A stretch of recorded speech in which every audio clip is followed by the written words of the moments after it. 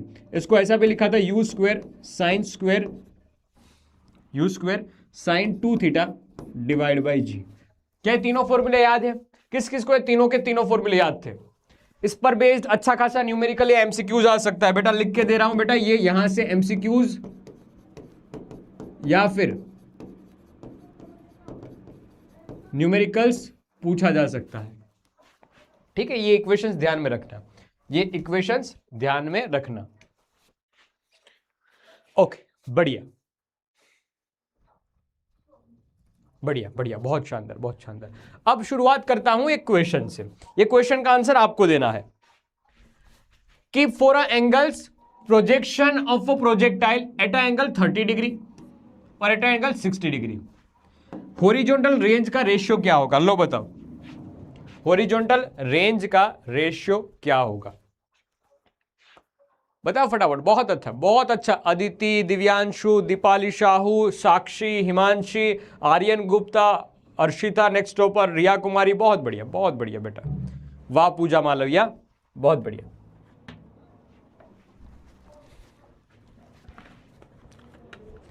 ये इक्वेशंस कल मैंने मैंने इसको डेरिवेट कर दिया था, तो कल प्रॉपर डेरिवेशन बताया, आज तो मैंने बस रिवाइज करवाया आपको।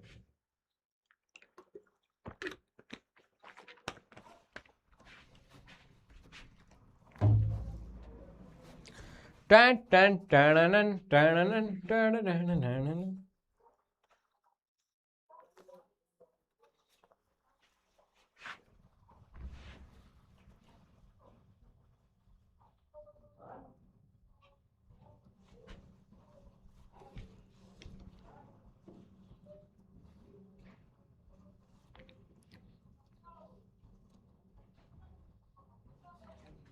देखो बेटा, मेजोरिटी बच्चे बोल रहे हैं ए ऑप्शन, विल कैलकुलेट। देख मैं रेंज का, ये हॉरिजॉन्टल रेंज की बात कर रहे हैं। किधर गया? ये हॉरिजॉन्टल रेंज की बात कर रहे हैं। तो रेंज का फॉर्मूला या तो 2u, ऐसा था 2ux uy डिवाइड बाई जी, या फिर 2 या फिर u square sine 2 theta divide by g. आपको जिस फॉर्मूले से आगे बढ़ना है उस फॉर्मूले से आगे बढ़िए, जिस फॉर्मूले से आगे बढ़ना है उस फॉर्मूले से एक बार आगे बढ़िए, कोई फर्क नहीं पड़ता है। ठीक है, कोई फर्क नहीं पड़ता है, दोनों में से किसी फॉर्मूले से आगे बढ़िए। तो मैं इस फॉर्मूले से आगे बढ़ना चाहता हूं, इस फॉर्मूले से आगे बढ़ना चाहता हूं। ध्यान से देखना, आर 30 डिग्री वाला, तो 2ux यानी कि u कोस 30 डिग्री और u साइन यानी कि uy यानी कि u साइन 30 डिग्री, डिनोमिनेटर में आ जाएगा g। ओके बढ़िया, ध्यान से देख, ये 2 एज इट इज आया, u का u स्क्वायर बन गया। कोस 30 की वैल्यू कितनी होती है? कोस 30 की वैल्यू होती है √3/2 और साइन 30 की वैल्यू कितनी होती है? 1/2। ले बेटा, ठीक है। ओके, ऐसे ही मैंने r 60 डिग्री निकाला,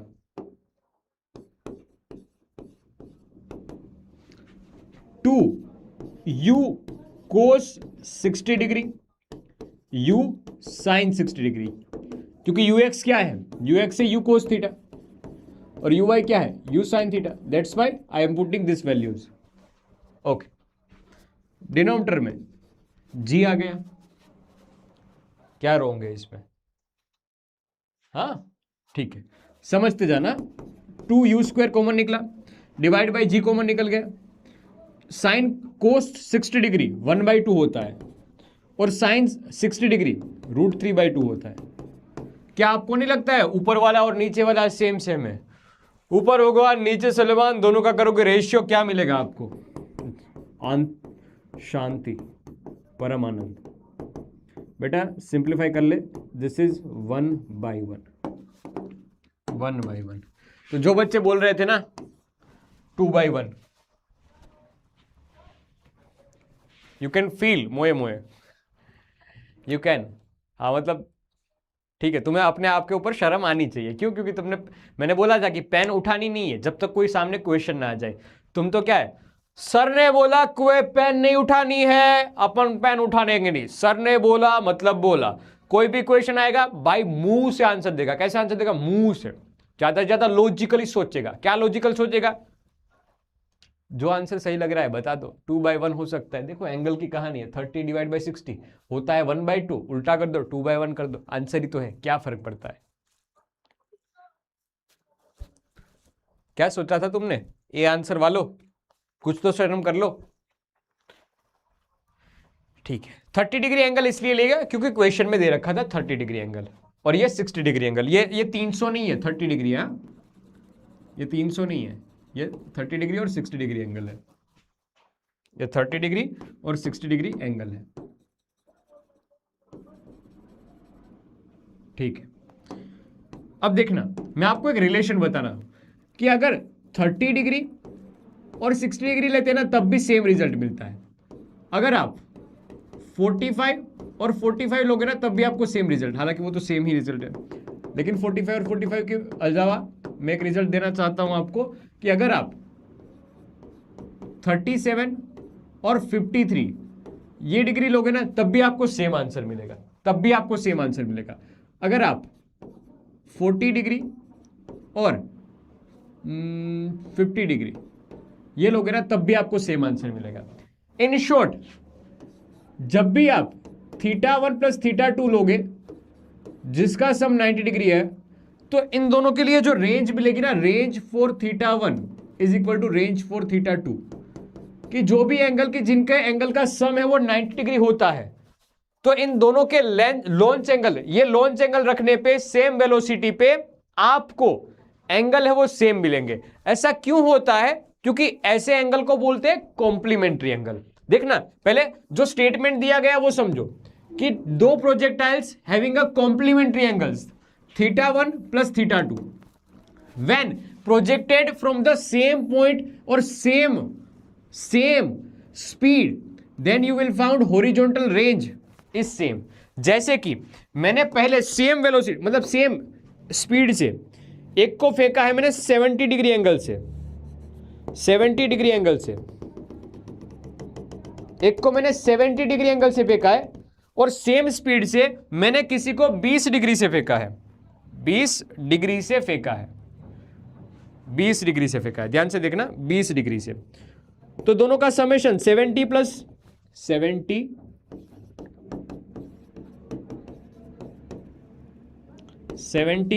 plus 20 that is equal to 90। हाँ जी, तो इन दोनों के लिए जो रेंज मिलेगी इट विल सेम।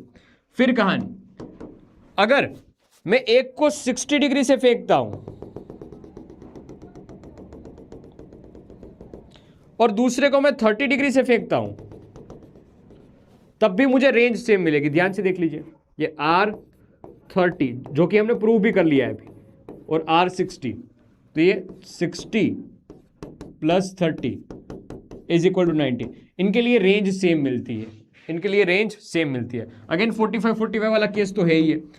तो याद रखना बेटा, θ1 और θ2 का समेशन अगर 90 डिग्री हो रहा है तो इन दोनों के लिए रेंज सेम होगी, इन दोनों के लिए रेंज इक्वल होगी। अब इसके पीछे का प्रूफ भी एक बार दे देते हैं, इसके पीछे का लॉजिक भी एक बार दे देते हैं। क्या है इसका डेरिवेशन? तो देखना बेटा, एक पहले θ1 की कहानी दे रहा हूं। θ1 के लिए मैं इक्वेशन लिख रहा हूं, तो θ1 इज इक्वल टू R1 या Rθ1 इज इक्वल टू बेटा u square sine 2θ1 divide by g. Okay sir, फिर θ2 के लिए लॉजिक दे रहा हूं, तो θ2 is equal to Rθ2 u square sine 2θ2 divide by g. क्या हमने अभी पढ़ा है कि θ1 plus θ2 is equal to 90 degree? Yes sir. तो θ2 is equal to 90 minus θ1। Yes sir. तो θ2 की वैल्यू यहां पर सब्सटीट्यूट करने पे u स्क्वायर साइन 2 और θ2 है ना 2 और ये θ2 है ना, तो ये 90 माइनस θ1। ध्यान से देख लीजिए, डिनोमिनेटर में लिख लिया हमने g, तो u square sign 90 into 2 180 degree, 2 theta 1, denominator में आ जाएगा जी, डिनोमिनेटर में आ जाएगा जी।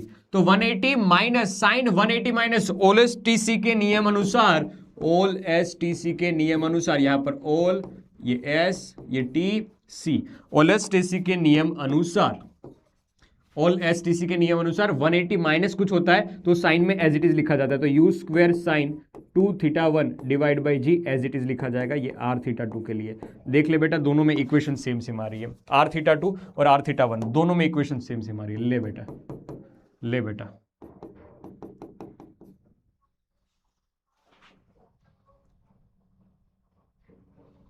ले बेटा, ये थोड़ा सा मैथ्स का यूज किया है यहां पर, याद रखना कि साइन 180 माइनस समथिंग वो एज इट इज लिखा जाएगा साइन के फॉर्म में, ठीक है, वो एज इट इज लिखा जाएगा साइन के फॉर्म में, थोड़ा सा मैथ्स यूज किया यहां पर, all S T C. U की वैल्यू दोनों केस में अलग अलग होगी तो काय की सिमेट्री अधिकारानी, तो काय की सिमेट्रिक, हम तो दोनों में सिमेट्री बैठाना चाहते हैं ना, तो सिमेट्रिक बातें पढ़ेंगे।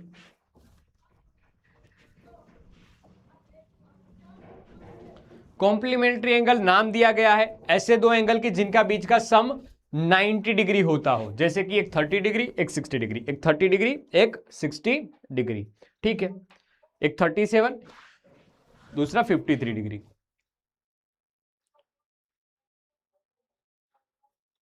हाँ जी, क्या आया समझ में बैठा?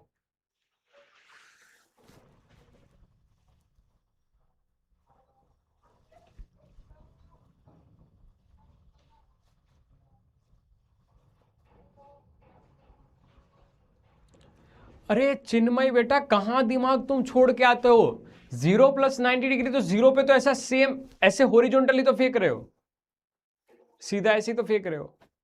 90 डिग्री तो ये मोशन इन 1D हो जाएगा, ऊपर वर्टिकल। क्या यार लॉजिक लगा दे हो तुम भी, कहां दिमाग यार बर्बाद करते हो बेटा।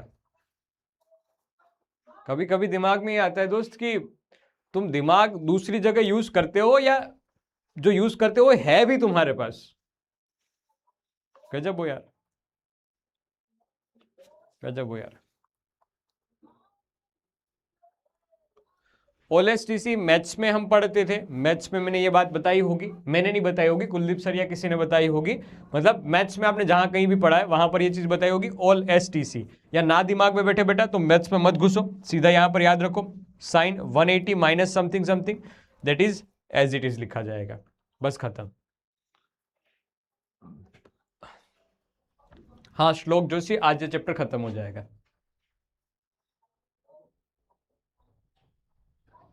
ठीक है,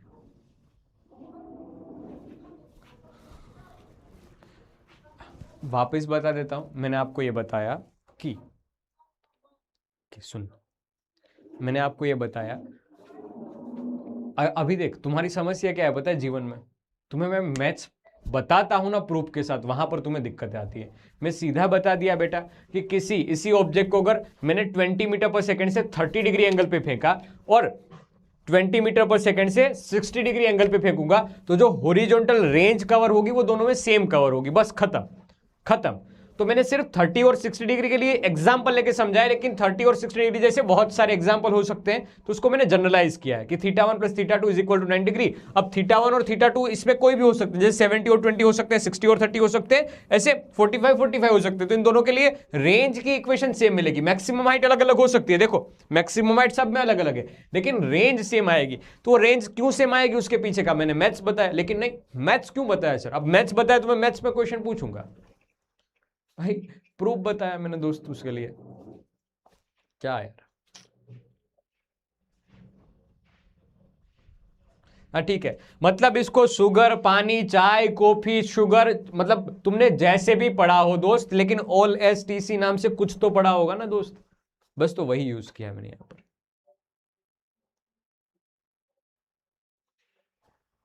ठीक है मार्को जी, तैयार, मतलब जल्दी स्वस्थ हो और क्लास में वापस आओ। हाँ जी, अब बात आती है इक्वेशन ऑफ ट्रेजेक्टरी की। ये डेरिवेशन समझना, डेरिवेशन थोड़ा सा मैथमेटिकल से, यहां पर एक डेरिवेशन यूज किया जाएगा। क्या है पता है, हमें एक रिश्ता चाहिए, ठीक है, और ये रिश्ता टाइम के बिना चाहिए, मतलब कि ये प्रोजेक्टाइल मोशन है, वो वर्टिकल में ऊपर भी जा रहा है, देख शुरुआत में ऐसे ऊपर ऊपर ऊपर भी था और फिर ऐसे नीचे नीचे नीचे भी आया, तो इसकी कुछ वर्टिकल वेलोसिटी भी है और इसकी हॉरिजॉन्टल वेलोसिटी भी है। तो दोस्त हमें इस प्रोजेक्टाइल मोशन के लिए y और x के बीच का रिलेशन चाहिए, y एंड x के बीच का रिलेशन चाहिए, y और x के बीच का रिलेशन चाहिए, relation between y and x, और इसमें कहीं टाइम नहीं होना चाहिए, टाइम की इक्वेशन को हमें हटाना है, क्या टाइम को हटाना है, ओके। तो ऐसी एक इक्वेशन चाहिए और इसी इक्वेशन को हम इक्वेशन ऑफ ट्रेजेक्टरी कहते हैं। जैसे कि सुनते जाना मेरी बात, सुनते जाना दोस्त, y में क्या मोशन हो रहा है उसको लिख रहा हूं एक बार अच्छे से, फिर x में क्या मोशन होगा वो लिख रहा हूं मैं अच्छे से, ध्यान से सुनना मेरे दोस्त, एक बार बताऊंगा लेकिन बहुत शानदार तरीके से बताऊंगा, बस आप तो समझते जाओ। एक बार मैंने लिखा x में मोशन, दूसरी बार लिखूंगा मैं y में मोशन, x और y में बारी बारी से मैं मोशन लिखने जा रहा हूं, ठीक है। क्या x के लिए इक्वेशन ऐसे लिखते थे, x is equal to u x into t, ऐसा ही लिखते थे, ऐसा ही लिखते थे दोस्त, ठीक है। और y के लिए ऐसा लिखा करते थे, y is equal to u t plus half a t square, y as it is लिखा हमने, फिर u y as it is लिखा हमने, टाइम एज इट इज लिखा, -1/2 जी टी स्क्वेयर। क्या याद आया, क्या याद आया, हाँ जी। अब इस इक्वेशन में हमें टाइम को रिप्लेस करना है, तो what we can use, sir time को रिप्लेस करना है तो you can use this equation, time t is equal to x by u x. एक बार समझाऊंगा, बहुत शॉर्ट एंड स्वीट तरीके से पढ़ाऊंगा बेटा, याद रखना इस चीज को, हम यहां पर यूज करना चाहते हैं जहां जहां टाइम वहां वहां x by u x, x by u x, जहां जहां टाइम वहां वहां एक्स बाई यू एक्स। क्या जी क्या जी क्या जी क्या क्या जी क्या जी क्या जी का, जहां जहां टाइम वहां वहां x by u x, okay. ध्यान से सुनना, y is equal to u y, time की value x by u x plus, plus नहीं है माइनस है, -1/2, एक्सेलरेशन नीचे की डायरेक्शन में और एक्सेलरेशन कितना है, g के इक्वल है ना, इसलिए माइनस साइन के साथ g आ गया है, x बाई यू एक्स का स्क्वायर, खत्म बेटा। ध्यान से सुनते जाना, y एज इट इज, बेटा यू वाई क्या होता था, u sine theta, x as it is आया, यू एक्स कितना था, u कोस थीटा, माइनस, ध्यान से देखना, ये g बाई 2 एक्स स्क्वायर और ये यू एक्स का स्क्वायर यानी you square cos square theta, ठीक है। आया इतना समझ में, आया इतना समझ में। अब जो भी काटापीटी हो सकती है उसको कर देते हैं, जैसे कि यहां पर कोस थीटा नहीं, एक्स एक्स कटा, ठीक है, एक्स और एक्स कटा, तो बचा क्या, बचा sir y is equal to sine theta divide by cos theta, sine theta divide by cos theta into करके x माइनस करके g x square two u square cos square theta. जो तो मैंने कोई रास्ते में गड़बड़ नहीं कर दी ना, जो यहां पर लिखा था वही चीज मैंने ऊपर चिपकाई है, वही चीज मैंने ऊपर चिपकाई है। दिशा साहू, मैंने आपको बताया था कि एक्सेलरेशन यहां पर नीचे की डायरेक्शन में है और that acceleration is equal to g, तो इस वजह से मैंने रिप्लेस कर दिया है ए को माइनस जी के इक्वल। मोशन अंडर ग्रेविटी में हम ये चीज पढ़ते थे और कल भी मैंने ये चीज बताई थी और आज भी अभी डेरिवेशन कर रहा था तब मैंने बताई थी। अगर आप मेरे शब्दों पे ध्यान दोगे तो एक ही बार में सारी चीज समझ पाओगे। करेक्ट दोस्त, मतलब इसमें कोई दो राय नहीं है कि अगर आप शब्दों पे ध्यान नहीं दोगे तो बेटा मार खा जाओगे, ठीक है। स्टार्टिंग में मैंने y की इक्वेशन इसलिए ली क्योंकि मैं y का रिलेशन बनाना चाहता था बेटा, और x की इक्वेशन छोटी है तो x से t की इक्वेशन बनाना आसान था, इसलिए मैंने t की इक्वेशन पहले बना ली x की इक्वेशन से, ठीक है, ओके। सुनते चलो, अब y is equal to sine divide by cos tan theta into x, तो मैं इसको लिख लेता हूं x टेन थीटा, क्या x tan theta minus g x square, denominator में आ जाएगा 2u square cos square theta, 2u square cos square theta.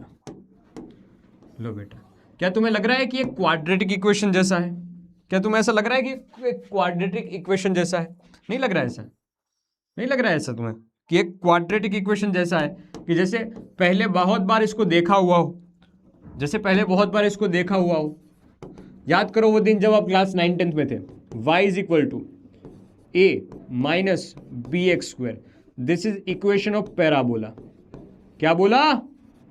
Parabola. इसको कहते हैं इक्वेशन पैराबोला की।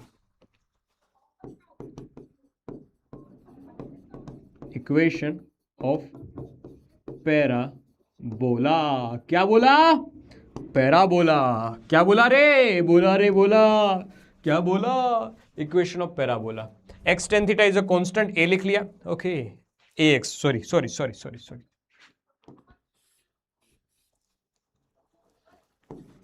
ए x minus b x square. तो टेन थीटा यहां पर ए के इक्वल, और बाकी माइनस जी वगैरह वगैरह 2u स्क्वायर को स्क्वायर थीटा, वो सब क्या बन जाएगा? ठीक है, ठीक है, देख लो, ध्यान से देख लीजिए, ध्यान से देख लीजिए। अरे भाई कोई बड़ा बात नहीं है इसमें, ध्यान से देख लीजिए। हाँ, प्लस लिखना है तो प्लस भी लिख लीजिए, माइनस में कोई फर्क नहीं पड़ेगा, मतलब तो हम भी इसको कंसीडर करेंगे, प्लस माइनस में कोई फर्क नहीं है।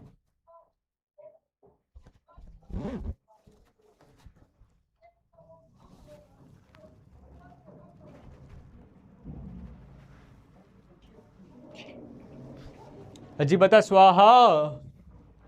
तो इक्वेशन ऑफ ट्रेजेक्टरी का मकसद क्या होता है पता है?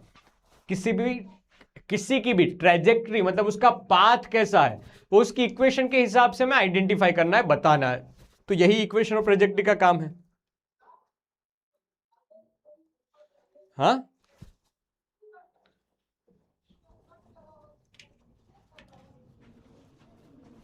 आएगा समझ में? ओके, ठीक है। एक्स की इक्वेशन क्यों आई? क्योंकि भाई x distance is equal to velocity into time, यहां पर कोई भी किसी भी प्रकार का एक्सेलरेशन नहीं है, तो हमने सीधा लिख लिया। ओके,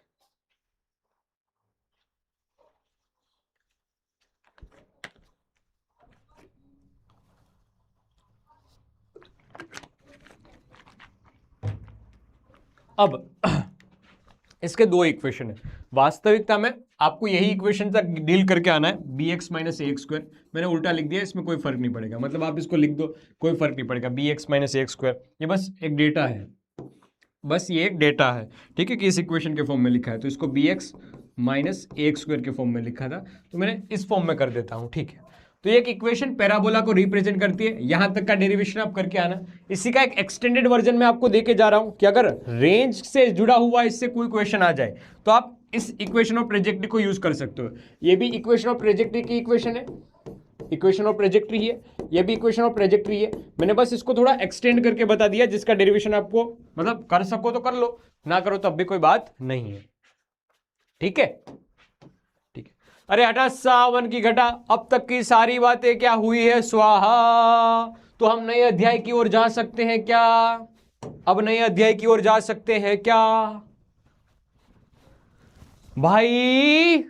सुनो मेरी बात, क्या अब हम नए अध्याय की ओर जा सकते हैं? यहां तक की सब कुछ बातें एकदम क्रिस्टल क्लियर हुई है क्या भाई? बता दे, वरना सब फेंक के मारूंगा बेटा, बता। यहां तक की बात क्रिस्टल क्लियर हुई कि नहीं हुई है? बोल दे स्वाहा। बोलता क्यों नहीं है तू? हाँ, ठीक, ठीक है, ठीक है। हाँ, ये हुई ना अच्छे बच्चे वाली बात।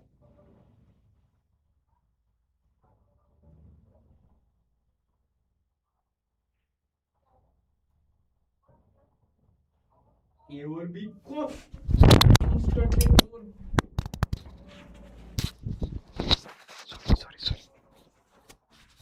ए और बी कांस्टेंट है, कांस्टेंट है, कांस्टेंट है। ए और बी कांस्टेंट है।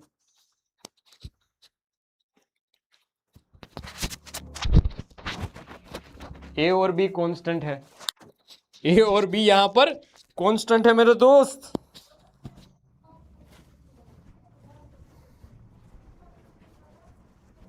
कुछ नहीं हुआ है, बताना मत किसी को,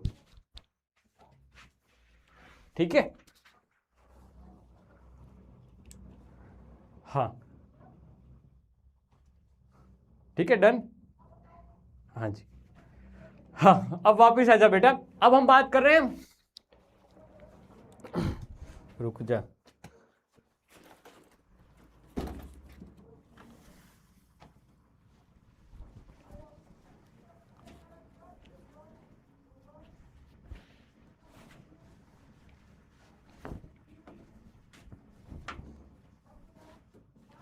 चलो ठीक है।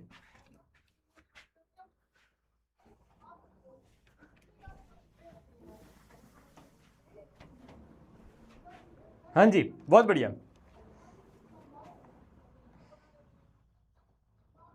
अरे कुछ नहीं, क्या है, सब इधर ही है। हाँ जी, अब हम दूसरी बात पे जाते हैं दोस्त। अब है यूनिफॉर्म सर्कुलर मोशन की बात। देख, अब तक जो बात चल रही थी वो क्या थी, प्रोजेक्टाइल मोशन। अब हम पढ़ने जा रहे हैं यूनिफॉर्म सर्कुलर मोशन। देख, सर्कुलर मोशन के दो टाइप भी हम ऐसे क्लासिफाई कर सकते हैं, जैसे कि एक ऐसे वर्टिकल हो रहा है, ध्यान से देखना, ये एक मोशन है वो वर्टिकल मोशन हो रहा है, ठीक है। जिस वर्टिकल मोशन की हम यहां पर अभी बात नहीं करेंगे, हम क्या बात करेंगे, हॉरिजॉन्टल सर्कुलर मोशन की बात करेंगे, जो ये हॉरिजॉन्टल प्लेन में हो रहा है। ये हॉरिजॉन्टल प्लेन में एक सर्कुलर मोशन हो रहा है, इसकी हम बात करने जाएंगे। ये एग्जैक्ट हॉरिजॉन्टल, अब ये सर मेरे ही सर पे ना लगे, ठीक है। हम ये हॉरिजॉन्टल मोशन की बात करने वाले हैं मेरे दोस्त। तो इस हॉरिजॉन्टल मोशन के बारे में समझते हैं। और इसमें भी अगर इसकी स्पीड फिक्स्ड है, जैसे कि पंखे की स्पीड देख, हम जब चालू करके रख देते हैं तो एक फिक्स स्पीड पे आ जाता है। तो जैसे घड़ी की सुई एक फिक्स्ड स्पीड पे भागती है, तो ऐसा कोई पार्टिकल पसंद कीजिए कि जो फिक्स्ड स्पीड पे ऐसे भाग रहा हो, फिक्स्ड स्पीड पे भाग रहा हो, ठीक है। तो ऐसे टाइप के सर्कुलर मोशन को हम कहेंगे uniform circular motion. Uniform circular motion. किसी को बताना मत, लेकिन माइक का है ना एक छोटा पार्ट है ना, वो कहीं पे गुम हो गया है। तुम किसी को मत बताना, मैं तो ढूंढ लूंगा, बस वो मिल जाए तब अच्छा है। हाँ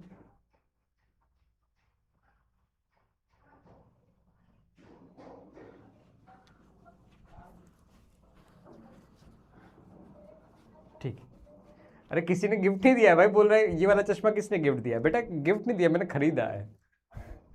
हाँ।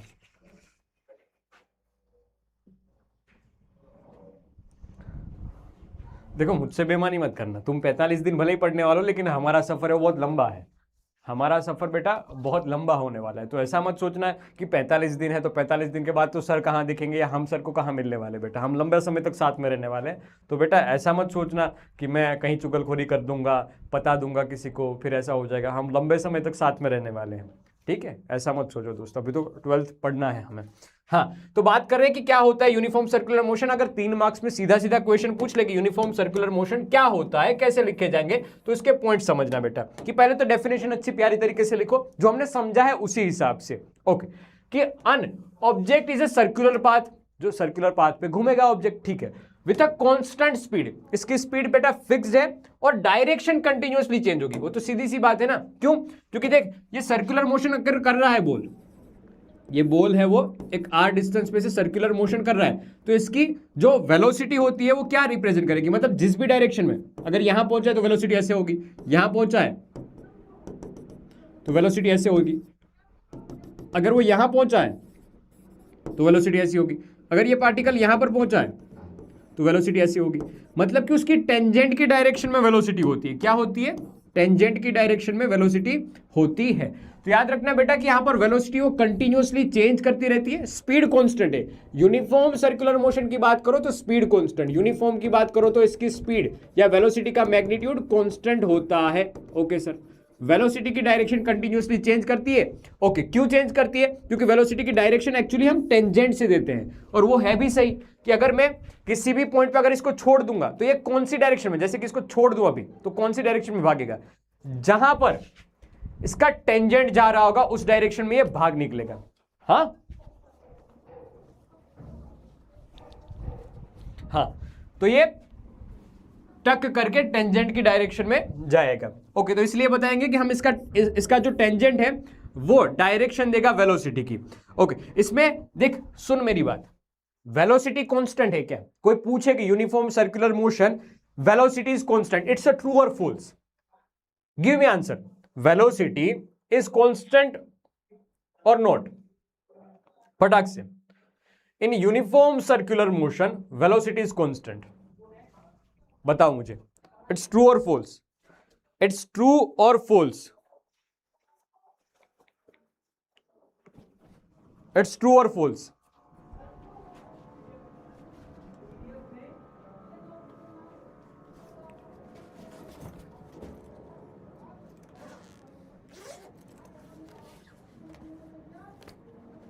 बहुत सही, बहुत सही, ये फॉल्स हो जाएगा, ट्रू नहीं होगा बेटा। स्पीड कांस्टेंट रह रही है, वेलोसिटी की डायरेक्शन कंटिन्यूअसली चेंज हो रही है, that's why it's not constant. और दुनिया में एक बात बताई गई होगी आपको क्लास 11 के चैप्टर नंबर 2 में, कि अगर वेलोसिटी कांस्टेंट नहीं है तो देयर इज अ एक्सेलरेशन। ये एक्सेलरेशन वेलोसिटी को चेंज करने का काम करता है, और यहां पर वेलोसिटी का मैग्नीट्यूड नहीं दोस्तों, सिर्फ और सिर्फ उसकी डायरेक्शन चेंज हो रही है। तो ये डायरेक्शन को चेंज करने का काम कौन कर रहा होगा? एक एक्सेलरेशन, एक ऐसा एक्सेलरेशन जो इसका मैग्नीट्यूड के साथ कोई छेड़खानी नहीं कर रहा है, वो सिर्फ और सिर्फ क्या कर रहा है? इसकी डायरेक्शन चेंज कर रहा है। एक ऐसा एक्सेलरेशन कि जो स्पीड को ना बढ़ा रहा है ना घटा रहा है, सिर्फ और सिर्फ उसकी डायरेक्शन चेंज कर रहा है। ठीक है मेरे दोस्त, तो acceleration is always towards the centre, और ये एक्सेलरेशन को हम सेंट्रीपिटल एक्सेलरेशन कहेंगे। किसी भी पॉइंट पे इस एक्सेलरेशन की डायरेक्शन टुवर्ड्स द सेंटर होगी, और इस एक्सेलरेशन को हम एसी से सेंट्रीपिटल एक्सेलरेशन से डिनोट करेंगे, सेंट्रीपिटल एक्सेलरेशन से डिनोट करेंगे। ये पार्टिकल पे किसी भी पॉइंट पे टुवर्ड्स द सेंटर वाली डायरेक्शन में एक्ट कर रहा होगा, टुवर्ड्स द सेंटर वाली डायरेक्शन में एक्ट कर रहा होगा। ठीक है मेरे दोस्त, बढ़िया, हाँ जी, सुंदर सी बात। अब अगर इसकी स्पीड कांस्टेंट है तो वो बता दीजिए कि इसकी स्पीड है वो कांस्टेंट v इस डायरेक्शन में, v इस डायरेक्शन में, v इस डायरेक्शन में, और ये कितना चलेगा, कितना एंगल चलेगा, ध्यान से सुन ला, ये कितना एंगल चलेगा? तो सीधी सी बात है, ये theta is equal to 2 pi चलेगा, पूरा जो डिस्टेंस होगा that is equal to 2 pi into r हो जाएगा, जो इसकी रेडियस है उसके अकॉर्डिंग। ठीक है, कितनी स्पीड से चल रहा है ये स्पीड है v जितनी। तो जो एक चक्कर पूरा करने में इसको टाइम लगेगा ना, उसी को कहते हैं टाइम पीरियड, इसी को कहते हैं टाइम पीरियड। ठीक है, तो distance upon time, distance upon time that is equal to 2 pi r by v, 2 pi r divide by v. तो कोई पूछे बेटा कि एक चक्कर लगाने में कितना समय लगेगा, तो that is equal to 1 full rotation, revolution के लिए जो टाइम लगेगा, 1 फुल रोटेशन के लिए जो टाइम लगेगा उसको हम लिखेंगे time period t। And for a uniform circular motion, for a uniform circular motion, for a uniform circular motion we can write it's 2 pi r by v, correct? हाँ, okay, बढ़िया। अब इसी में जुड़ी हुई अभी एक्सेलरेशन की बात, मैंने अभी आपको बताया कि कोई ऐसा एक्सेलरेशन है जो कंटिन्यूअसली इसकी डायरेक्शन से जुड़ा हुआ है। क्या? इसकी डायरेक्शन से जुड़ा हुआ है, कि सिर्फ इसकी डायरेक्शन को चेंज करने का काम करता है।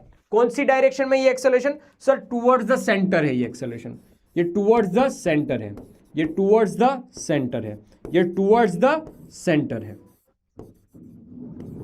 ये टुवर्ड्स द सेंटर है। ठीक है, ये टुवर्ड्स द सेंटर है मेरे दोस्त। तो हम बोलेंगे कि हमेशा ये it acts towards the centre, हमेशा ये वेलोसिटी की डायरेक्शन से परपेंडिकुलर होगा, वेलोसिटी की डायरेक्शन से परपेंडिकुलर। आप ध्यान दो बेटा, तो ये वेलोसिटी की डायरेक्शन से परपेंडिकुलर, वेलोसिटी की डायरेक्शन से परपेंडिकुलर, वेलोसिटी की डायरेक्शन से परपेंडिकुलर, वेलोसिटी की डायरेक्शन से हमेशा बेटा ये परपेंडिकुलर होगा। Must for a circular motion, circular motion, कोई ऑब्जेक्ट अगर सर्कुलर मोशन कर रहा है, कोई भी मोशन, कोई भी बॉडी अगर सर्कुलर मोशन कर रही है, तो कोई दूसरा एक्सेलरेशन उसके पास हो या ना हो, लेकिन हमेशा उसको, हमेशा उस पर एक सेंट्रीपिटल एक्सेलरेशन लग ही रहा होगा, तभी वो सेंटर के आसपास घूम पा रहा होगा। जी हां, याद रखना बेटा ये बात, कि सेंटर के आसपास घूमने के लिए एक एक्सेलरेशन नेसेसरी होता है, मस्ट भी होता है। तो इन शॉर्ट सर्कुलर मोशन के लिए एक एक्सेलरेशन होगा ही होगा, और उस एक्सेलरेशन को हम कहते हैं सेंट्रीपिटल एक्सेलरेशन, या फिर कई कई बार इसको रेडियल एक्सेलरेशन भी कहा जाता है। क्यों? क्योंकि ये रेडियली इनवर्ट डायरेक्शन में होता है। ठीक है, ये सिर्फ और सिर्फ वेलोसिटी की डायरेक्शन चेंज करने का काम करता है।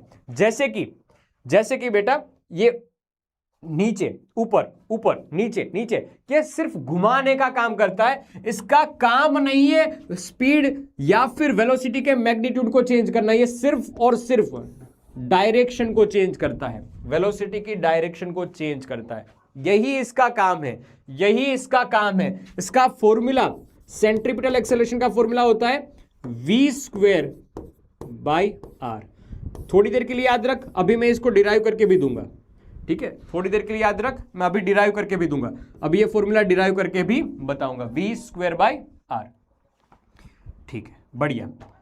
क्या समझ में आया बेटा? हाँ, अब मैंने बताया दोस्त कि सेंट्रीपिटल एक्सेलरेशन मस्ट होता है।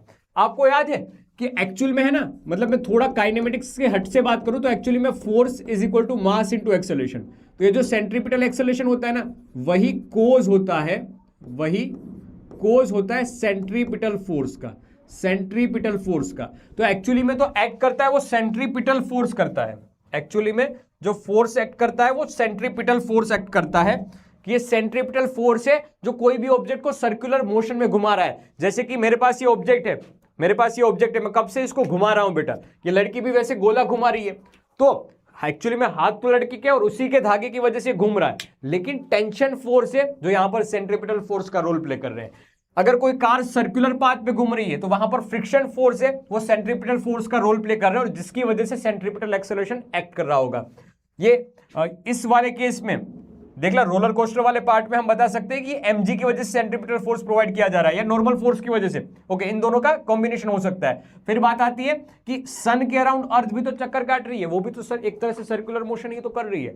तो इस केस में ग्रेविटेशनल फोर्स है, it playing a role of a centripetal force. तो क्या centripetal force is nothing but mass into centripetal acceleration, centripetal acceleration. Okay sir, तो डिफरेंट केसेस में डिफरेंट फोर्स हो सकते हैं कि जो सेंट्रीपिटल फोर्स का रोल प्ले करेंगे। तो याद रखना कि centripetal force is not a separate force, ये कोई नया फोर्स नहीं है। बारी बारी से अलग अलग केसेस में अलग अलग टाइप के फोर्सेस होंगे कि जो सेंट्रीपिटल फोर्स का रोल प्ले करेंगे। ठीक है, इसका फॉर्मूला कैसे लिखेंगे? Centripetal force Fc is equal to mass into centripetal acceleration, तो mv²/r से ये फॉर्मूला लिखा जाएगा। लो बेटा, बन गया फॉर्मूला, ये बन गया फॉर्मूला, बन गया फॉर्मूला। ओके, हाँ, अब सॉरी, आंसर बताओ, आंसर बताओ, आंसर बताओ इस क्वेश्चन का।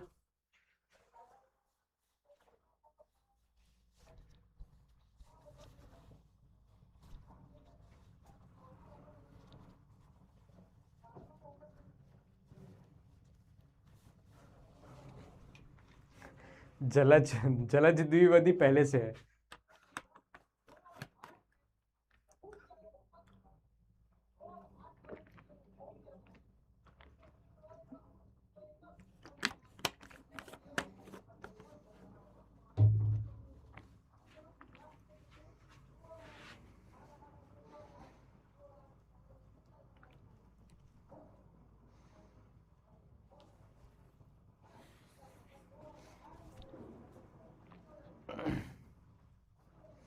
ठीक है, अब तो तुमने देख लिया तो क्या बताना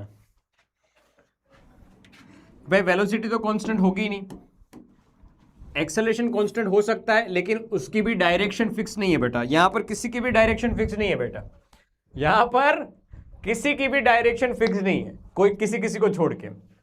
ठीक है, देखिए नीट 2023 के क्वेश्चन का आंसर क्या आएगा। ऐसा नहीं कि नीट का क्वेश्चन है तो हमारे सिलेबस में नहीं पूछा जा सकता, बहुत लल्लू सा क्वेश्चन है, हमारे स्कूल एग्जामिनेशन में ऐसे क्वेश्चंस पूछे जा सकते हैं। हाँ जी, तो पूछ रहे हैं बेटा कि इनमें से वेलोसिटी और एक्सेलरेशन के लिए कौन सा सच है, कौन सा सच है। तो सही बात है ना, वेलोसिटी कांस्टेंट है क्योंकि उनकी डायरेक्शन भी चेंज हो रही है, वेलोसिटी की डायरेक्शन भी चेंज हो रही है, और ना और ना एक्सेलरेशन कांस्टेंट है। ठीक है, क्यों भाई? क्योंकि एक्सेलरेशन है उसकी डायरेक्शन भी तो कंटिन्यूअसली चेंज हो रही है, वो रेडियली इनवर्ट डायरेक्शन में, वेलोसिटी भी कंटिन्यूअसली चेंज हो रही है और एक्सेलरेशन भी कंटिन्यूअसली चेंज हो रहा है। क्यों? क्योंकि उनकी डायरेक्शन फिक्स नहीं है। तो बस कोई कोई होते हैं कि जिनकी डायरेक्शन फिक्स्ड होती है, अदरवाइज किसी की डायरेक्शन फिक्स्ड होती नहीं है मेरे दोस्त। क्यों? क्योंकि वेलोसिटी में v आता है, एक्सेलरेशन में e आता है, इन दोनों में d नहीं आता है। Okay, d for direction. ठीक है, तो आंसर आएगा इसका b। हाँ जी, अब देखना मैं बताने वाला हूं एक डेरिवेशन। ये डेरिवेशन लास्ट है, इसके बाद एक्स्ट्रा कुछ बात होगी वो पढ़ाऊंगा। मतलब ये डेरिवेशन एक तरह से समझ लीजिए कि लास्ट पार्ट है इसका।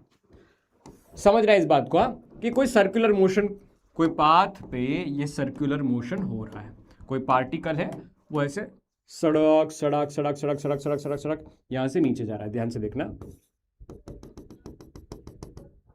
कोई पार्टिकल, ये कोई पार्टिकल जो पहले यहां पर पहुंचा, इसकी स्पीड है v। यूनिफॉर्म सर्कुलर मोशन के लिए हम डेरिवेशन कर रहे हैं।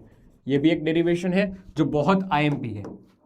ये भी एक एक्सेलरेशन का डेरिवेशन है। ये डेरिवेशन कहता है कि भाई अभी आपने बता दिया था ना जो फॉर्मूला कि acceleration centripetal acceleration is equal to v square by r, ये कैसे आया दोस्त? एक बार बताओ हमें जरा। ये डेरिवेशन बहुत आईएमपी है, समझना। किसकी वेलोसिटी v? थोड़े समय के बाद ये टक टक टक टक टक टक करके करके आगे चला आगे चला आगे चला आगे चला आगे चला आगे चल आगे चला आगे चला आगे चला आगे चला आगे चला यहां पर कहीं पहुंचा है, यहां पर कहीं पहुंचा है। ये वेलोसिटी v, ये वेलोसिटी v। समझ में आई इतनी बात? ठीक है, सेंटर से अगर इसको जोड़ दें बेटा, अगर इसको थोड़ा सेंटर से ज्वाइंट कर दिया जाए, ध्यान से देख लीजिए, ये सेंटर r, ये सेंटर r। ठीक है, कितना एंगल चला है थोड़ा सा बता दिया जाए। मान लीजिए कि थीटा एंगल चला है। कितना एंगल चला है बेटा? थीटा एंगल चला है। ओके, बढ़िया। देखना इस दो लाइन को मैं जोड़ रहा हूं, ठीक हो जाएगा क्या? अरे हो गया बेटा, क्या बात है, क्या बात है यार, ये बोर्ड तो बहुत बहुत मस्त है। क्या ये भी टिक हो जाएगा? अरे हो गया बेटा, इसको मैं यहां पर लेता हूं। शानदार सी बात। अब हो सकता है ऐसा कुछ? नहीं, ज्यादा नहीं हो सकता, थोड़े थोड़े खेल के लिए सही है। हाँ जी, बढ़िया। तो ये r था, ये भी r, ये कितना एंगल चला? थीटा एंगल चला है। वैसी बात मैं यहां पर ड्रॉ करना चाहता हूं। ठीक है, ध्यान से देखना। मैं अगर इसको खींचूं आगे की डायरेक्शन, टक टक टक टक टक टक टक टक टक टक टक टक टक टक टक टक टक टक टक, ये आगे की डायरेक्शन में मैं खींच रहा हूं। मैं इसको आगे की डायरेक्शन में खींच रहा हूं। ओके सर, मैं इसको आगे की डायरेक्शन में कुछ खींच रहा हूं, ये v। मैं इसको पीछे की डायरेक्शन में इलोंगेट कर रहा हूं, टक टक टक टक टक टक टक टक टक टक टक टक टक। ये आगे की डायरेक्शन में वेलोसिटी v, ये आगे की डायरेक्शन में वेलोसिटी v, ये आगे की डायरेक्शन में वेलोसिटी v। ठीक है, सुनना अच्छे से बात। इस चीज को मैंने खींचा आगे v और इसको पीछे खींचा v। सुनना, इन दोनों के बीच का एंगल क्या 90 डिग्री होता है? क्या इन दोनों के बीच का एंगल 90 डिग्री होता है? अगर ये 90 डिग्री है तो ये भी 90 डिग्री होगा। हाँ, क्यों? क्योंकि वेलोसिटी वेक्टर और एक्सेलरेशन वेक्टर ये दोनों 90 डिग्री एंगल बनाते हैं। 90 डिग्री एंगल बनाते, अरे पैरेलल नहीं बेटा, 90 डिग्री एंगल बनाते हैं, 90 डिग्री एंगल बनाते हैं। ठीक है, दैट्स वाई। ओके, तो 90 डिग्री बना। ये थीटा, ये 90 और ये 90। ओके, तो ये एंगल कितना बचेगा? ये एंगल कितना बचेगा?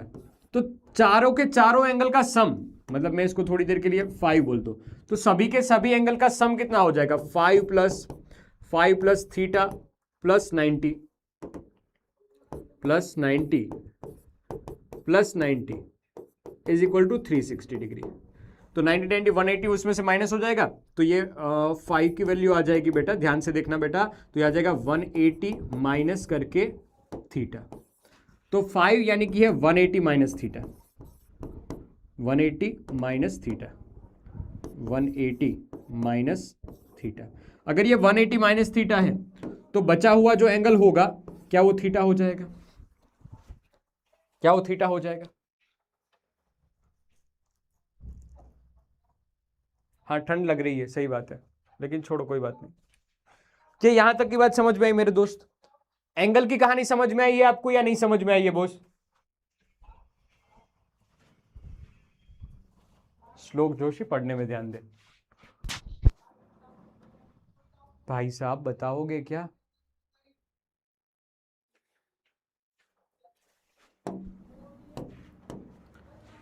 तो अब ध्यान से देखने पे आपको पता चलेगा कि यहां पर V है,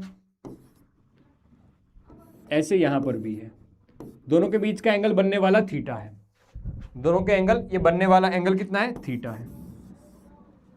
ठीक है, अब मैं अगर दोनों को ज्वाइंट कर दूं ऐसे रेड लाइन एरिया से, टुकुर टुकुर टुकुर टुकुर टुकुर टुकुर, this is change in velocity, this is change in radius, change in radius.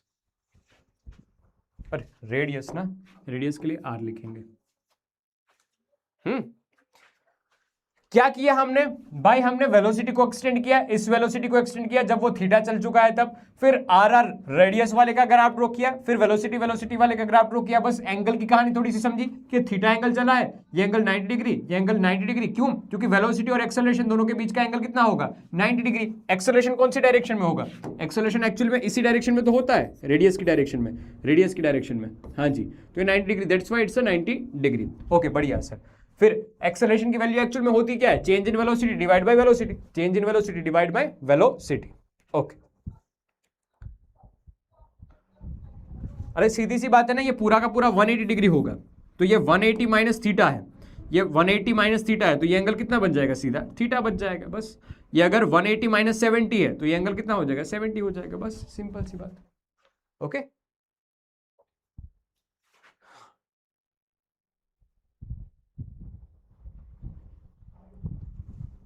हाँ जी।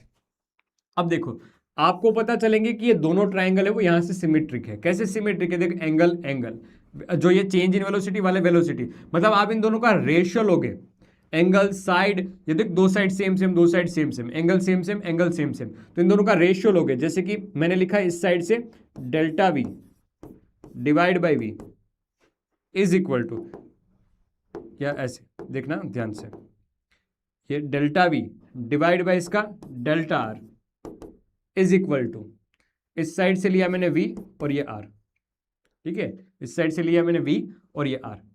अब एक काम करता हूं, डेल्टा r को इस तरफ लेके आता हूं, डेल्टा r को इस तरफ लेके आता हूं। सर ठीक है, तो ये v by r as it is और डेल्टा r को इस तरफ लेके आया, ये लिखा डेल्टा v। ठीक है, ओके, बढ़िया सर। और ध्यान देना, ये delta v divide by delta r और ये v बाई आर।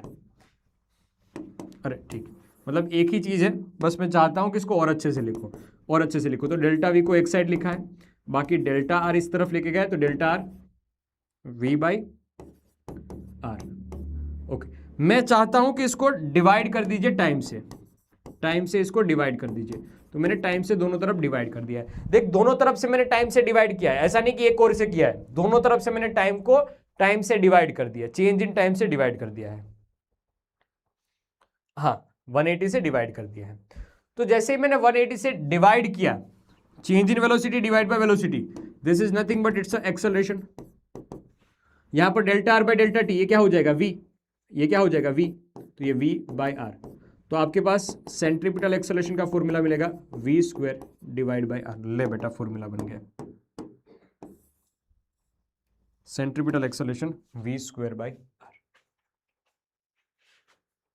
क्या आएगा समझ में?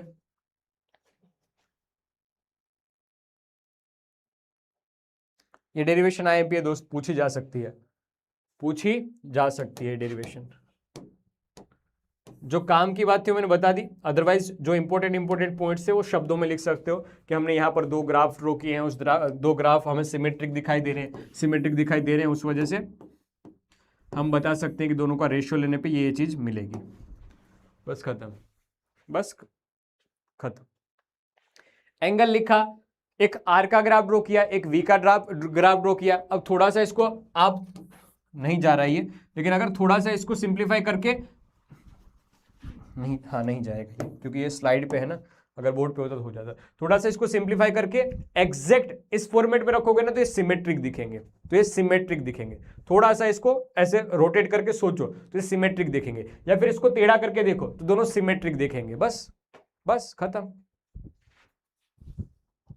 क्या आएगा समझ में? अरे बता दे बेटा यार।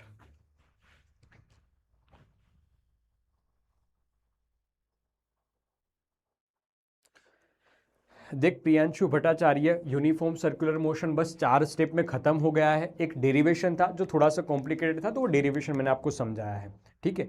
अब नॉन यूनिफॉर्म है वो सिलेबस से बाहर है, सिलेबस में नहीं है। यहां तक की बात समझ में आएगी तो एकदम स्वाहा लिख देना, लेकिन फिर भी नॉन यूनिफॉर्म सर्कुलर मोशन थोड़ा सा हम बता देते हैं कि ये क्या काम का है, कैसे कैसे काम का है, ठीक है।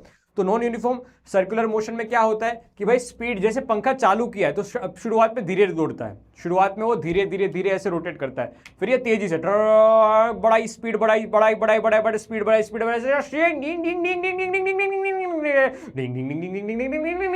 तो स्पीड बढ़ती जाएगी स्पीड बढ़ती जाएगी स्पीड बढ़ती जाएगी। तो एक तरह से नॉन यूनिफॉर्म सर्कुलर मोशन का एग्जांपल हो जाएगा कि जिसमें स्पीड अप होती है स्पीड डाउन होती है। जैसे कि पंखा चालू किया तो पहले से ढाक ढाक ढाक ढाक ढाक ढाक ढाक ढाक ढाक ढाक ढाक ढाक ढाक ढाक ढाक ढाक ढाक ढाक, तो ये स्पीड अप वाला केस हो गया नॉन यूनिफॉर्म सर्कुलर मोशन।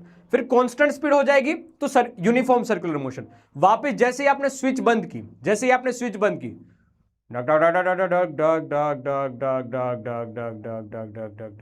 चालू की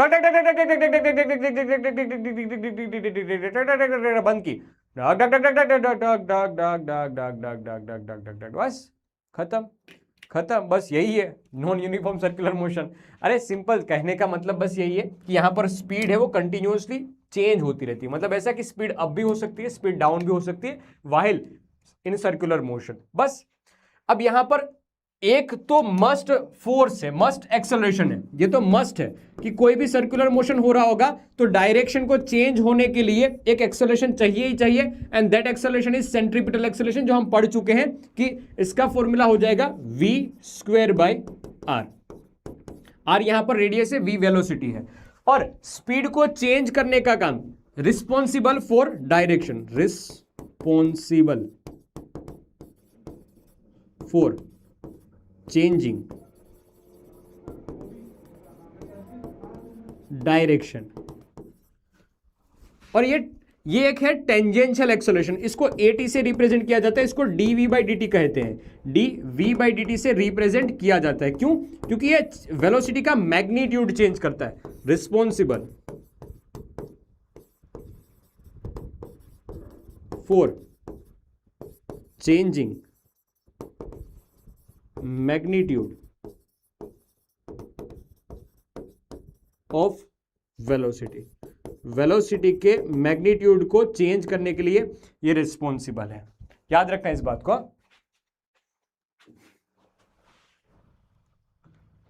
अरे छोड़ो श्रद्धा कुमारी, सेंट्रीफ्यूगल फोर्स वो आने वाले चैप्टर में आएगा, अभी क्यों पढ़ रहे हो?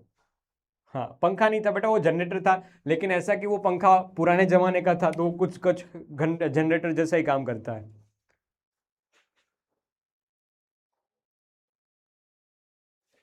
क्या बोला?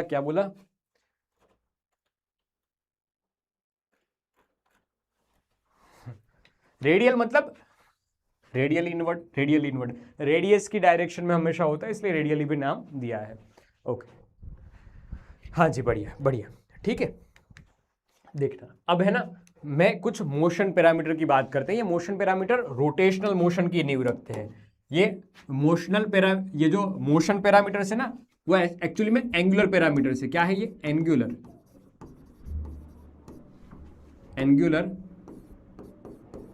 पैरामीटर से, ये एंगुलर पैरामीटर से वो रोटेशनल मोशन की नींव रखते हैं। याद रखना, रोटेशनल मोशन की नींव रखते हैं। रोटेशनल मोशन में ये काम में आते हैं। अभी भले ही आपको ना दिख रहा हो, लेकिन ये रोटेशनल मोशन की नींव रखते हैं यहां से कि वो कितना एंगल चला है, पार्टिकल है वो कितना एंगल चला है। तो एंगुलर डिस्प्लेसमेंट, ये पार्टिकल है वो कितना एंगल चला है। जैसे कि पार्टिकल ने चलना शुरू किया यहां से, पार्टिकल यहां से शुरुआत कर रहा है और ये पार्टिकल कुछ ऊपर जा रहा है, मान लीजिए कुछ यहां पर पहुंच गया, ठीक है, ये कुछ यहां पर पहुंच गया है। तो कितना एंगल चला है, ये एंगल चला डेल्टा थीटा, तो इसको कहते हैं एंगुलर डिस्प्लेसमेंट, इसको कहते हैं एंगुलर डिस्प्लेसमेंट। ओके, तो बॉडी कितना एंगल चली है उसको एंगुलर डिस्प्लेसमेंट कहते हैं। ये पोजीशन 1, ये पोजीशन फाइनल, तो कितना एंगल चली है उसको एंगुलर डिस्प्लेसमेंट कहते हैं। ओके, एंगुलर वेलोसिटी क्या होती है, omega, it is nothing but delta theta by delta time, change in angle divide by time, इसको एवरेज एंगुलर वेलोसिटी कहते हैं। अगर इंस्टेंटेनियस एंगुलर वेलोसिटी चाहिए तो that is D theta by d t. तो ये कुछ बड़ी बात नहीं है, बस change in angular displacement divide by time, change in angular displacement divide by time, इसको एंगुलर वेलोसिटी के नाम से जाना जाता है। ठीक है, इस चीज को याद रखना। इंस्टेंटेनियस की अगर बात की जाए तो d theta divide by d t के फॉर्म में ये एक्सप्रेशन लिखा जाता है। Same goes with the acceleration, जिसको एंगुलर एक्सेलरेशन कहा जाता है। Nothing is new, it's a d या delta omega divide by delta time. ये एवरेज के लिए यूज किया जाता है। अगर इंस्टेंटेनियस चाहिए आपको एंगुलर एक्सेलरेशन तो it's a D omega divide by d T. ये चीजें ज्यादा डिटेल में नहीं दे रखी है। सीएम मतलब कॉमन मैन बेटा, सर्कुलर मोशन, सीएम मतलब सर्कुलर मोशन, ठीक है, सीएम मतलब सर्कुलर मोशन। ओके ओके, ठीक है, हाँ जी। अब देखें, इनका रिश्ता है लीनियर और सर्कुलर के बीच में कुछ कुछ रिलेशन है। जैसे हम यूज किया करते थे लीनियर में, मतलब इनकी एनालॉगी है, कंप्लीट एनालॉगी है। पोजीशन के लिए एस का यूज किया जाते हैं या एक्स का यूज करते हैं, यहां पर सर्कुलर मोशन में हम थीटा का यूज करेंगे। डिस्प्लेसमेंट के लिए हम एस यूज किया करते थे या डेल्टा एक्स यूज किया जाते हैं, डेल्टा एक्स यूज किया करते थे, यहां पर डेल्टा थीटा का यूज करेंगे। ओके, इन दोनों के बीच में भी रिलेशन है। मतलब ऐसा लिखते हैं, अगर एक्स को मैं थोड़ी देर के लिए ऐसा मान लूं ना, या displacement x is equal to theta into radius, ऐसा भी लिखते हैं। Displacement l it is equal to theta into radius, ऐसा भी लिखा करते हैं। ऐसा नहीं होता था, आर्क, l यहां पर क्या है, आर्क है, तो arc is equal to angle into radius. तो बस वही फॉर्मूला है, बस वही फॉर्मूला है ये। फिर ध्यान से देखना, वेलोसिटी के लिए v यूज किया करते थे, यहां पर वेलोसिटी के लिए ओमेगा यूज करते हैं। इन दोनों के बीच का भी रिलेशन है, v is equal to r omega, v is equal to r omega. ये एक फॉर्मूला है ना, बहुत काम का है, बहुत काम का फॉर्मूला है। क्यों ये फॉर्मूला काम का है, सुनना हाँ बात। देख, हमने क्या किया, l का डिफरेंशिएट किया, v मिला, ये थीटा का डिफरेंशिएट किया, ओमेगा मिला। ठीक है, थीटा का डिफरेंशिएशन किया, तृप्ति जी यहां पर, तृप्ति जी यहां पर ध्यान दीजिए। तो जो सेंट्रीपिटल एक्सेलरेशन का फॉर्मूला मिल रहा है ना, v स्क्वायर बाय आर, यहां पर आप लिख सकते हो v is equal to r omega और इसका स्क्वायर डिवाइड बाय आर। तो ध्यान से देखना, r square omega square divide by r. तो सेंट्रीपिटल एक्सेलरेशन का और एक फॉर्मूला मिल रहा है, omega square r, omega square r. तो कहीं पे आपको सेंट्रीपिटल एक्सेलरेशन दिख जाए तो याद रखना बेटा, दो फॉर्मूले होते हैं हमारे पास सेंट्रीपिटल एक्सेलरेशन के, दो फॉर्मूले होते हैं, v square by r, otherwise omega square into r, omega square into r. क्यों? क्योंकि रिलेशन लिखना है यहां पर भी, relation v is equal to r omega, that's why v is equal to r omega.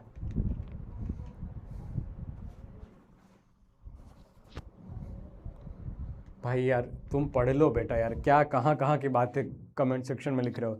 क्या आपने कभी ड्रैगन की राइड की है बेटा? तुम मुझे सिलेबस से बाहर निकलने दोगे तब ड्रैगन की राइड करूंगा ना बेटा, अभी तो पढ़ लो, ठीक है।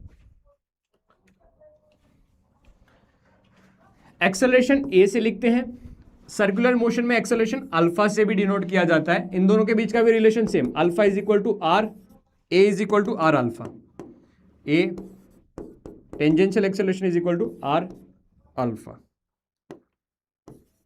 Are alpha. टेंजेंशियल के लिए लिखा जाता है, सेंट्रीपिटल के लिए नहीं, याद रखना है इस चीज को।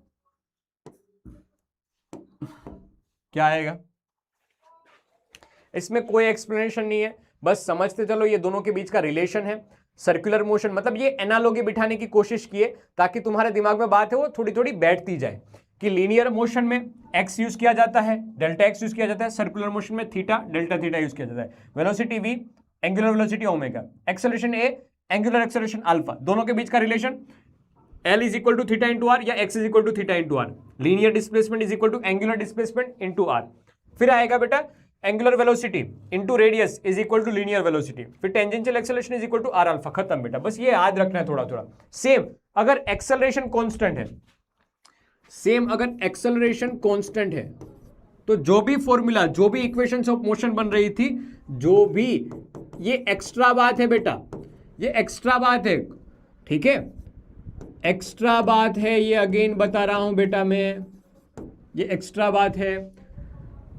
जो भी इक्वेशंस आप स्ट्रेट लाइन में लिखते थे, इक्वेशन ऑफ मोशन में लिखते थे, वही equation as it is circular motion में लिखी जाएगी, एज इट इज इक्वेशन लिखी जाएगी, एज इट इज इक्वेशन लिखी जाएगी बेटा। हाँ हाँ, बस थोड़ा ही बचा है, फिर क्लास खत्म हो जाएगी। जहां जहां आप इनिशियल वेलोसिटी यू लिखते थे, थीटा लिखते थे, जहां जहां आप डिस्प्लेसमेंट डेल्टा एक्स या फिर एस लिखते थे, वहां वहां लिख देना डेल्टा थीटा। जहां जहां आप लिखते थे बेटा इनिशियल वेलोसिटी यू, वहां वहां आ जाएगा ओमेगा नोट। जहां जहां वी लिखते थे वहां वहां ओमेगा लिख देना। जहां जहां आप ए लिखते थे वहां वहां अल्फा लिख देना। बस दैट्स इट, दैट्स इट, खत्म खत्म।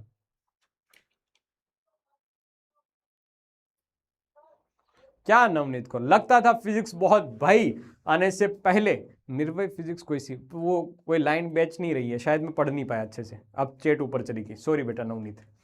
अब एक लास्ट क्वेश्चन है सेशन का, बस वो खत्म कर दीजिए, फिर हम सेशन को यहां पर स्वाहा करते हैं और चैप्टर को भी स्वाहा करते हैं। खत्म है ना इसके बाद? हाँ खत्म है, हाँ जी। तो एक क्वेश्चन है, an insect trapped in a circular groove of a radius 12 centimeter moves along the groove steadily and completes 7 revolution in 100 second। अरे भाई साहब, एक मच्छर है, क्या है जी? एक मच्छर, क्या है ये? एक मच्छर। What is omega? Omega is angular.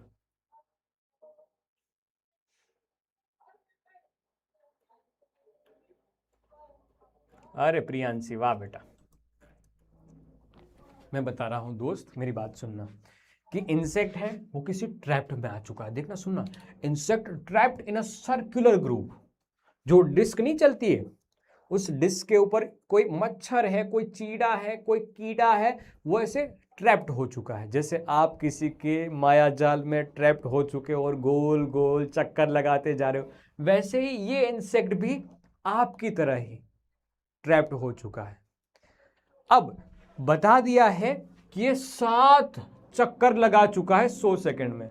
जैसे आपके लिए बता जाए कि 7 जन्म भी चक्कर लगा लो बेटा, नहीं मिलने वाली है वो, तो वैसे ही इसके साथ केस है। हाँ, वैसे ही केस इसके साथ है। तो बताया गया what is the angular speed and the linear speed in this motion. तो पहले तो सीधी सराट सी बात है, उस चीज को हम कंपेयर करते हैं। सुनना बात कि ये रहा टुकुर टुकुर टुकुर टुकुर टुकुर, देखिए कितने चक्कर लगा चुका है? 7 रिवोल्यूशन लगा चुका है। मतलब 1 2 3 4 5 6 ऐसे 7 चक्कर लगा चुका है, ठीक है। 7 रिवोल्यूशन, 7 रिवोल्यूशन। तो एक सीधी सराट सी बात ये बेटा कि कितना एंगल चल लिया होगा, ये कितना एंगल चल लिया होगा। तो थीटा, डेल्टा थीटा पहले निकालते हैं कि एंगल कितना रिवोल्व हो चुका होगा, ये कितना एंगल चल लिया होगा। तो delta theta is equal to, देख एक चक्कर में कितने रिवोल्यूशन, कितने एंगल चल जाता है? 2 पाई। ऐसे कितने चक्कर लगाए? 7। तो ये 7 इंटू 2 14 पाई रेडियन चल चुका होगा, ठीक है। कितने समय में चल गया है बेटा? ये 100 सेकंड में चल गया है, 100 सेकंड में चल चुका है ये। तो what we can write about omega? Sir angular velocity is equal to delta theta divide by delta time. Delta theta is equal to 14 pi divide by time, divide by time यानी 100 second. 100 second मतलब ये आ जाएगा 7 पाई divide bye 50। Okay ठीक है। अब जैसे ही 7 into 3.14 divide by 50 लिखेंगे, ये रेडियन में आंसर आ जाएगा। और अगर हमें निकालना है लीनियर स्पीड भी इसके साथ साथ, तो लीनियर स्पीड के लिए v is equal to r omega करके अभी हमने फॉर्मेट लिखा था, इसलिए मैंने बताया था कि ये IMP है, इस चीज का ध्यान रखना है। v is equal to r omega, v is equal to r omega. Okay sir, अब इसका डेरिवेशन भी बता दूंगा, अभी थोड़ा रुक जा। v is equal to r omega, तो आर की वैल्यू पहले इक्वेशन में दे रखी है 12 सेंटीमीटर, तो मीटर में कन्वर्ट करोगे 12 इंटू 10⁻⁻2 मीटर, तो ये हो जाएगा 0.12 मीटर, 0.12 इंटू करके ओमेगा, तो ये 7 इंटू 3.14 डिवाइड बाई 50, ये लिखा जाएगा मीटर पर सेकेंड में, ये मीटर पर सेकेंड में लिखा जाएगा। 0.44 आ रही है ना, मैं लिख दूं यहां पर, मुझे पता नहीं है, मैं तो आपका आंसर चेक करके लिख रहा हूं। आप 0.44 आ रहा है, सही बात सही बात सही बात। अरे 1 मिनट रुकना, 0.44 क्या आ रहा है? रेडियन पर सेकेंड, ठीक है, रेडियन पर सेकेंड।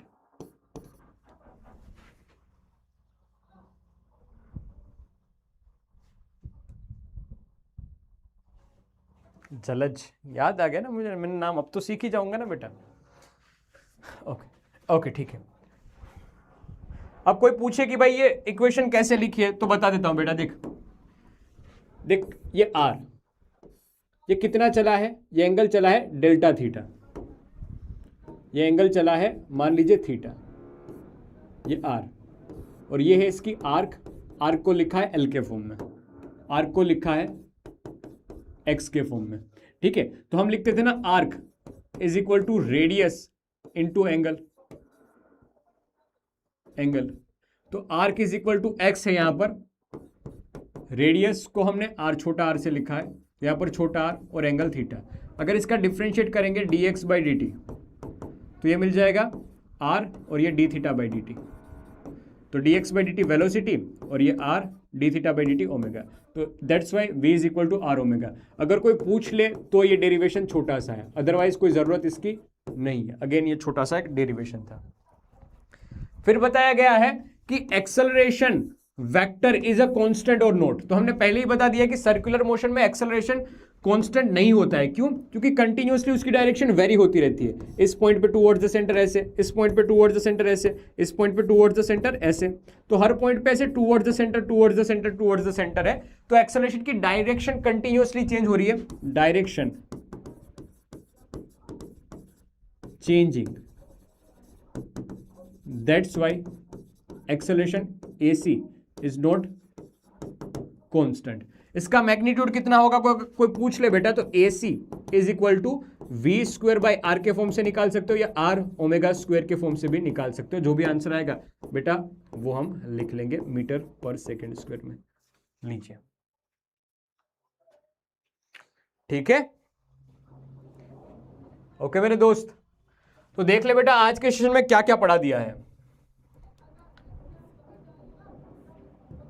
मैंने आज प्रोजेक्टाइल मोशन से शुरुआत की थी, ओके। ये प्रोजेक्टाइल मोशन पढ़ा, फिर प्रोजेक्टाइल मोशन के क्वेश्चंस याद करवाए थे, उसके बाद पोल क्वेश्चन किया, कॉम्प्लीमेंट्री एंगल सीखा, इक्वेशन ऑफ ट्रेजेक्ट्री बताई है। इस इक्वेशंस के बाद हम डेरिवेशन किया था इक्वेशन ऑफ ट्रेजेक्ट्री का बेसिकली, तो ठीक है ये। फिर यूनिफॉर्म सर्कुलर मोशन हमको समझाया। यूनिफॉर्म सर्कुलर मोशन में एक्चुअली में स्पीड कांस्टेंट होती है, वेलोसिटी की डायरेक्शन तो कंटिन्यूअसली चेंज होती है, जिसके लिए रिस्पॉन्सिबल एक्सेलरेशन होता है उसको सेंट्रीपिटल एक्सेलरेशन कहते हैं, जो हमेशा टुवर्ड्स द सेंटर की डायरेक्शन में होता है, और जिसका formula v square by r से लिखा जाता है। हमने वो डिराइव करके भी देख लिया कि कुछ ऐसा दिखाई देता है। कैसा दिखाई देता है? ऐसा डेरिवेशन कुछ प्रतीत होता है। ओके, ये डेरिवेशन भी आईएमपी था। फिर बात आई थी कि टाइम पीरियड, एक चक्कर लगाने में जो टाइम पीरियड लगेगा उसको हम बोलेंगे बेटा 2πr/v। इसको याद रखना, 2πr/v के फॉर्म में भी लिख सकते हैं। और मेरे दोस्त 2π मतलब ये है क्या? एंगल ही तो है। 2π एक्चुअली में है क्या?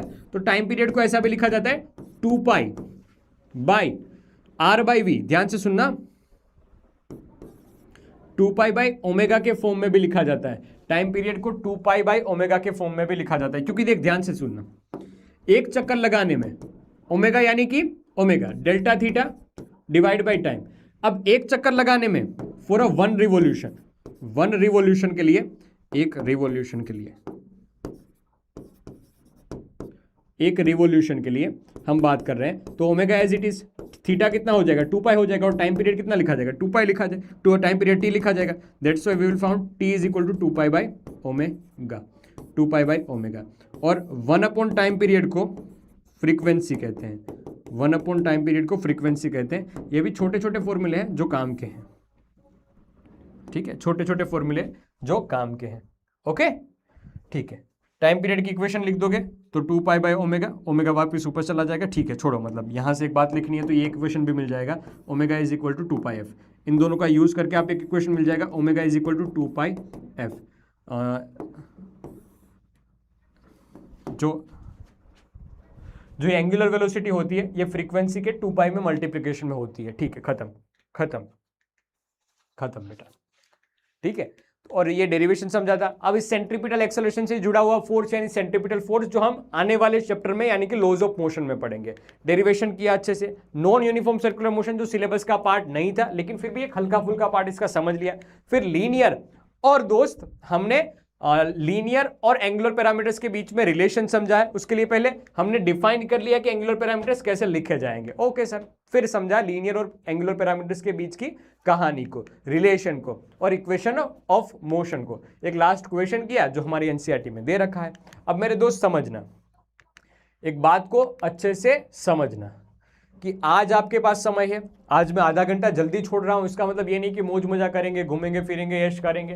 बेटा समय आपको मिल रहा है तो उसका यूटिलाइज करना, क्योंकि समय और अवसर ऐसे हैं कि जो वापस लौट कर नहीं आते हैं। इसकी एक छोटी सी बात बताऊं बेटा, तो 12th एग्जामिनेशन एक बार आप दे दोगे, अगले साल दे सकते हो, लेकिन वो सेकेंड अटेम्प्ट कहलाएगा। जो फर्स्ट अटेम्प्ट में जो करके दिखाओगे वो अलग बात होगी, ठीक है। वैसे ही अभी शुरुआत, मतलब अभी तो बात 11th की है, लेकिन 11th को कभी 11th के नजरिए से मत देखो कि 11th ही तो है तो क्या हो जाएगा। बेटा आप 12th के बच्चे को उठा के पूछ लेना जो टॉपर है उनको, वो रिग्रेट बस इसी चीज का करते हैं कि मैंने 11th में अच्छे से पढ़ाई नहीं की थी, 11th में अच्छे से पढ़ाई नहीं की थी। आप टॉपर को पूछना जो 12th के टॉपर है, वो ऐसे ही बोलेंगे काश मैं 11th में अच्छे से पढ़ लेता ना तो 12th में मेरे और अच्छे नंबर आ सकते थे। लेकिन खैर मैंने 12th में मेहनत कर ली थी, लेकिन वो इस चीज का रिग्रेट करते हैं कि मैंने 11th बेस जो होता है ना, वो बेस को अच्छे से पकड़ा नहीं था।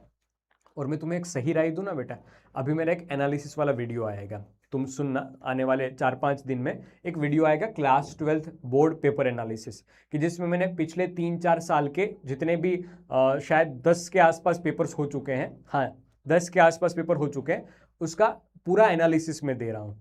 तो एनालिसिस आप देखोगे ना तो उसमें पता चलेगा कि अब सिनारियो चेंज हो रहा है। जैसे कॉम्पिटिटिव एग्जामिनेशन में लेवल अप और लेवल डाउन होता है ना, वैसे ही सीबीएसई में भी लेवल अप हो रहा है। 2023 से अप हुआ 2024 में, 2024 से अप हुआ 2025 में, तो आप जब एग्जामिनेशन दोगे 2027 में, तब पेपर का लेवल चेक करना। तो उसकी तैयारी आज से आपको करनी पड़ेगी, मतलब वो एक फर्स्ट मूवर एडवांटेज रहेगा। वो लेवल अप होने की वजह से ऐसा नहीं कि बहुत डिफिकल्ट क्वेश्चन पूछ रहे हैं, वो मिक्स्ड टाइप के क्वेश्चन पूछ रहे हैं कि जिसमें क्लास 11th का भी कुछ कुछ यूज हो जाए, क्लास 12th के भी मिक्सचर ऑफ कंसेप्ट यूज हो जाए। तो इसीलिए मैं आपको बता रहा हूं दोस्त कि अभी आपको समय है, अभी आपके पास समय है, अभी आपके पास अवसर है। इस 45 दिन को ऐसा मत समझो कि 11th का सिलेबस खत्म करना है। इस 45 दिन को ऐसा समझो कि क्लास 12th के लिए एक ब्रिज कोर्स बनने वाला है कि जो आपको एक नई ऊंचाइयों पे लेके जाएगा। ठीक है मेरे दोस्त, ठीक है। तो कोई भी डाउट, कोई भी समस्या हो तो मुझे बताओ, कोई भी समस्या, फिर मैं होमवर्क देता हूं। कोई भी डाउट, हाँ एक डाउट था जो कल पूछा था आपने कि ट्रायंगल लो और पैरेललोग्राम लो के बीच में डिफरेंस क्या है। अब कई सारे बच्चे ने, मतलब अगर कंफ्यूजन हो रहा, हालांकि मैंने तो ये होमवर्क पे भी दिया था, लेकिन अगर कंफ्यूजन हो रहा है तो पढ़ना है इसको अच्छे से। क्या है ट्रायंगल लो? ये कहता है कि अगर दो वेक्टर को ऐड करना है, जैसे कि ये ए और बी, ये दो वेक्टर को ऐड करना है, तो दोनों को एक के पूंछ पे दूसरे का माथा ज्वाइन कीजिए। क्या कीजिए? एक के पूंछ पे दूसरे का माथा ज्वाइन कीजिए। ये स्टेप 1 है, ये स्टेप 1 है। एक की पूंछ पे दूसरे का माथा ज्वाइन कीजिए, दोनों के बीच का एंगल लिखिए, दिस एंगल इज थीटा। फिर स्टेप 2 जो भी लिखा है ना आपने, ये ए ये बी, ये ए ये बी, ठीक है। ये स्टेप 2 क्या कहता है? स्टेप 2 कि अब इसको ज्वाइंट कर दीजिए वेक्टरली, ऐसे ए से एक की पूंछ से दूसरे के माथे की ओर जाता हुआ वेक्टर ड्रॉ कर दीजिए। तो R is equal to A vector plus B vector. ये कहता है ट्राइंगल लो, ये कहता है ट्राइंगल लो। जबकि पैरेललोग्राम लो क्या कहता था? स्टेप 1 ए ये बी, ठीक है। स्टेप 1 कहता है पैरेललोग्राम लो का, एक मिनट,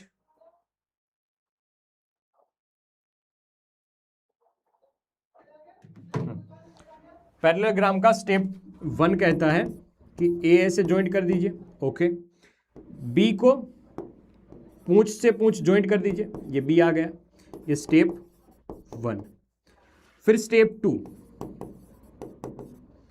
ए ऐसे लिखा, बी ऐसे लिखा, ओके। अब इसी को ऐसे एक्सटेंडेड कीजिए, ये बी इस तरफ आ जाएगा, ए इस तरफ आ जाएगा। अब स्टेप 3, ए बी बी ए, और जो इसका रिजल्टेंट होगा वो इस रिजल्टेंट को बीच में से डायगोनल की तरह ट्रीट किया जाएगा कि this is the resultant R. बस खत्म, दिस इज रिजल्टेंट आर। क्या है समझ में? यही चीज यहां पर लिखी हुई है, दो वेक्टर को कैसे ज्वाइन करना है। ट्रायंगल लॉ भी यही बताता है और ये पैरेललोग्राम लॉ भी यही बताया है। मतलब दोनों एक दूसरे का मतलब ऐसे समझ सकते हो कि ट्रायंगल लॉ का एक्सटेंडेड वर्जन है पैरेललोग्राम लॉ, वरना दोनों की दोनों बात सेम ही है। इसका डेरिवेशन मैंने कल के क्लास में करवा दिया था। Okay, happy birthday Hina.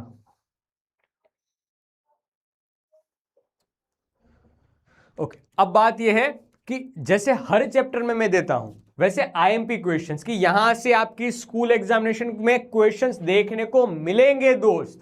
तो ये कुछ ऐसे क्वेश्चन है, 5 क्वेश्चन, पूरा चैप्टर 2 सेशन में मैंने लिया है। कल की क्लास देख लेना, 2.25 घंटे 2 घंटे के आसपास की थी, आज की क्लास 1.5 घंटे के आसपास की है। तो इन पूरे 3.5-4 घंटे जो भी मतलब पढ़ाया है उन सब में से जो आईएमपी क्वेश्चन है वो मैं लेके आया हूं, जो आपकी स्कूल एग्जामिनेशन में दिखेंगे। न्यूमेरिकल की प्रैक्टिस साथ साथ करना, जो मैं होमवर्क में देके जा रहा हूं।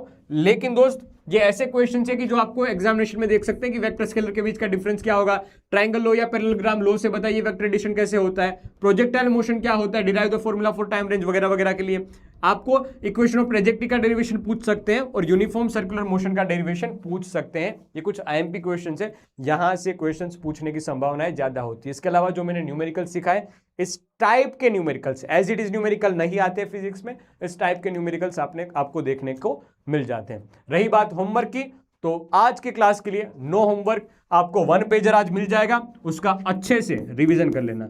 आज की क्लास के लिए नो होमवर्क, बस होमवर्क ये रहेगा कि 1 पेजर जो भी मिल जाएगा वो अच्छे से रिवाइज कर लेना। जितना भी मैंने पढ़ाया है एकदम कवर कर लेना, क्योंकि आने वाले सेशन में हम लॉज ऑफ मोशन पढ़ने वाले हैं। यहां से डायनेमिक्स वाला पार्ट शुरू होता है, तो पूरा काइनेमेटिक्स वाला पार्ट है वो यूज होगा बेटा। तो अच्छे से ये जो भी चीजें पढ़ाई है ना उसको रिवाइज कर लेना, बार बार बोल रहा हूं ये चीजें यूज होगी, ठीक है। इसलिए अच्छे से इसको रिवाइज करके पढ़ के फिर नेक्स्ट क्लास में आपको आना है। कोई अदर काम मैं आपको नहीं दे रहा हूं, 1 पेजर आपको मिल जाएगा, एप सेक्शन में जाके देख लेना अच्छी तरीके से, ठीक है। देन तो खत्म करते हैं आज की क्लास। कुछ भी डाउट हो तो मुझे बता सकते हो दोस्त, आज की क्लास के कोई भी डाउट, किसी भी प्रकार के डाउट, कोई भी डाउट हो तो ठीक है। चलो ठीक है, तो इसी तरह से हम चैप्टर नंबर 3 का यहीं पे करते हैं स्वाहा। हम मिलेंगे अब नए चैप्टर में नए दिन, तब तक के लिए बेटा टाटा बाय बाय।